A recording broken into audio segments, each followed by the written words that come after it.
It's official. Bill C-11 is now the law in this country, and Canada will never be the same again. Through the power of the woke, government-appointed CRTC, Justin Trudeau will now be able to control what Canadians see and read online, which of course means he can control what Canadians think online. Now, despite receiving hundreds of thousands of emails from Canadians and petitions with hundreds of thousands of signatures, the Canadian Senate, the House of sober second thought, just simply couldn't be bothered anymore to stand up for Canadian freedoms. And Justin Trudeau's ultimate goal of building the Great Firewall of Canada is one step closer to completion. You won't be able to see this wall, but take my word for it, you're about to feel it big time. But what if I were to tell you that Bill C-11 is just the tip of the iceberg for what's coming next for Canadians? Bill C-11, it's just the appetizer. It's just a palate cleanser for Canadians, because what's coming next, the main course, is going to be a whole lot worse. Drop a like in the video, help us out by subscribing to the True North YouTube channel, and the comment question for the episode is this: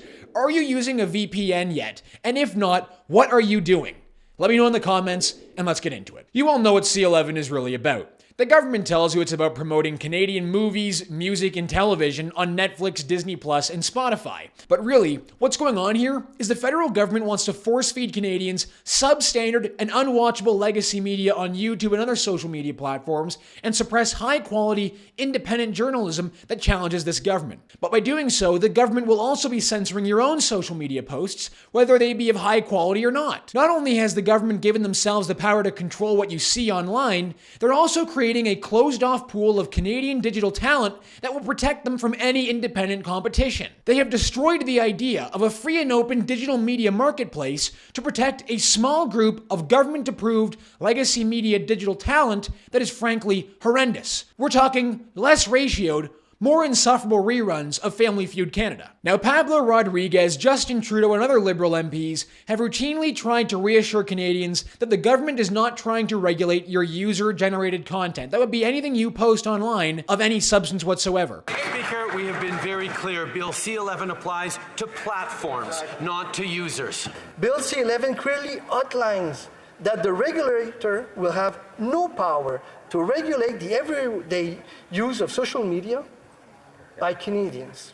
I guess, very briefly, it's really disappointing to see the misinformation back on C-11 with respect to user-generated content. It is not part of C-11. That it's already very explicit that user-generated content is not affected by this piece of legislation. And everybody knows that user-generated content was never the intention here. It was the intention about getting to the web giants.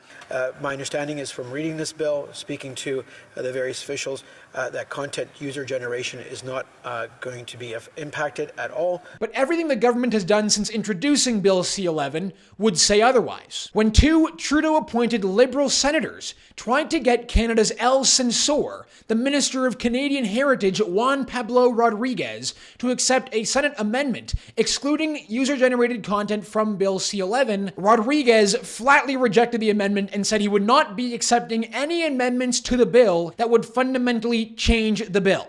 Are there amendments that you've already looked at that you have decided to reject? Well, we'll see when the bill comes back, because I can't. It's in the Senate. I don't think the senators would be. They talked a lot about what those amendments are. Yeah. But there are amendments that have zero impact on the bill, and others that may have some, and those we will not accept them. Despite rejecting an amendment that would exclude your content from being regulated by the government and leaving the door open to regulate that content, Rodriguez tries to reassure Canadians they still don't want to regulate that content. Oh, I'm sure most Canadians believe you, Pablo. C-11 will subject user content to regulation, will it? No. How can you say that? It's nowhere in the bill. This bill is very simple. It's asking streamers, Disney and Netflix, that we all love, to contribute to Canadian culture. First thing. Second thing, it's going to showcase, it's asking them to showcase more of who we are, our stories, our own productions, music, film, television. That's it. And I'll be very clear, I'm sending a policy direction soon to the CRTC. It's going to be even more clear in that policy. But this is about the platforms. It's never about the user. It's not you and I, for example, sitting in front of a screen, or it's not about the things you or I post online. The line from the government seems to be, give us the power to regulate your social media posts, and we promise we'll tell the CRTC not to regulate your social media posts. But you have to give us the power first. One of the reasons why I'm so confident that this government is most certainly going to abuse their power is because they've already been trying to do it for the past 3 years. Thanks to a parliamentary written question from Conservative MP Dean Allison, we now know that for the past 3 years, government departments like the Public Health Agency of Canada have been trying to pressure Twitter and Facebook to not only remove hateful comments, nasty posts, but also news articles from the Toronto Sun. In September of 2021, a director of communications for the Immigration and Refugee Board of Canada tried to get Twitter and Facebook to suppress the links of a Toronto Sun column written by Lauren Gunter. Well, apparently the government didn't like this Toronto Sun article very much because it had serious errors of fact, risking undermining public confidence in the independence of the board. So because an article risked undermining public confidence in the board, the government decided that they should try and pressure Facebook and Twitter to remove links to the article. And apparently, social media teams at the Public Health Agency of Canada submitted at least 20 requests to Facebook and Twitter to have hateful comments removed from the platform altogether. These hateful comments contained, quote, offensive language that the government really didn't want people to see. And it looks like on 3 occasions between 2020 and 2021, Twitter actually did remove the comments that the government wanted censored. Environment Canada and Innovation Canada also did the same thing, and they were doing this throughout 2021. So the government, without passing any legislation, was already trying to do what they're doing now to social media companies. So let me try and get this straight here.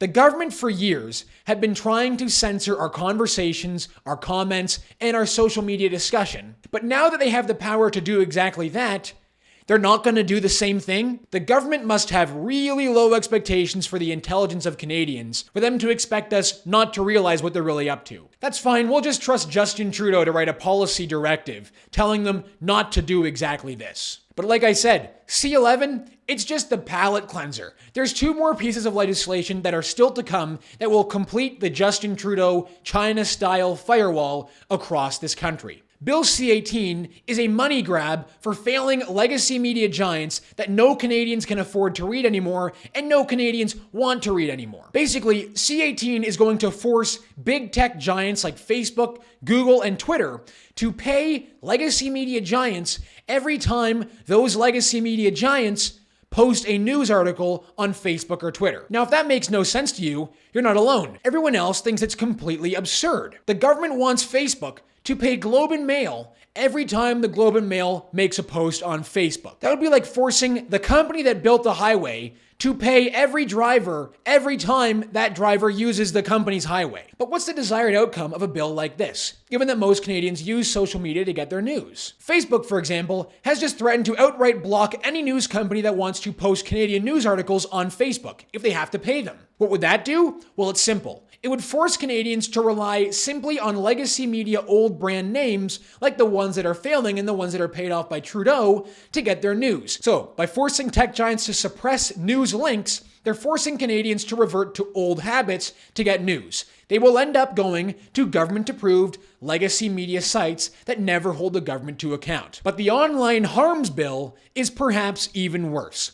The government wants to legislate and criminalize online hate speech, nasty tweets, mean comments, that sort of thing. They want to make it illegal to write mean tweets. Now, what is an example of this hate speech that could get you a criminal charge for a Facebook post or a Twitter reply? It's anything that challenges the far left woke narrative, that criticizes radical gender ideology, that takes aim at critical race theory, that doesn't promote the idea that Canada is some racist genocidal state. Today, as we all know, that is what is considered hate speech by these woke censors that are trying to ruin our freedoms. And that is what is coming because the Liberal government promised to introduce this piece of legislation once C11 is already in place. And if you want to know just how bad this hate speech legislation is really going to get, look no further than our friends across the pond in the British Isles and in Ireland. In England, it is now routine to have the cops show up at your door if you post a nasty, mean comment on Twitter or Facebook.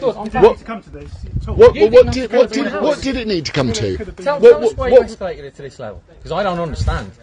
I posted something that he posted. You come to arrest me, you don't arrest him. Why has it come to this? Why am I in cuffs? Because there's something he shared, then I shared. Because someone has been caused, obviously, anxiety based upon your social media post. That's the reason why you've been arrested. And in Ireland, the government over there has just introduced a bill that would make it a criminal offence to possess government-determined hateful content on any of your digital devices. To possess hateful content, not to share it, not to send it privately, just to have it on your phone. It is a criminal offense to prepare or possess material that is likely to incite violence or hatred against a person or a group of persons on account of their protected characteristics or any of those characteristics. And just for good measure, the burden of proof when it comes to hateful content conveniently shifts to the accused, not the prosecution. You would now have to prove to the government that the memes on your phone are not intended to incite hatred of a specific group. This is historic in Canada. This is a full-blown assault on our rights and freedoms as Canadians. The government for the past 3 years got their feet wet by learning that they could force us to stay in our homes and demanded us to do whatever they wanted. But now, the government are just getting started. Canadian history textbooks will no doubt judge harshly the leadership we've had in this country over the past few years, but they will also judge how we the people responded to these outright assaults on our freedoms. We in Canada have been promised freedom, the right to freely express ourselves how we see fit. But all we have been given by our leadership is full-blown tyranny. All right, everyone, that's going to do it for us this week on the show. Thank you so much for tuning in. My name is Harrison Faulkner, and this is Ratioed.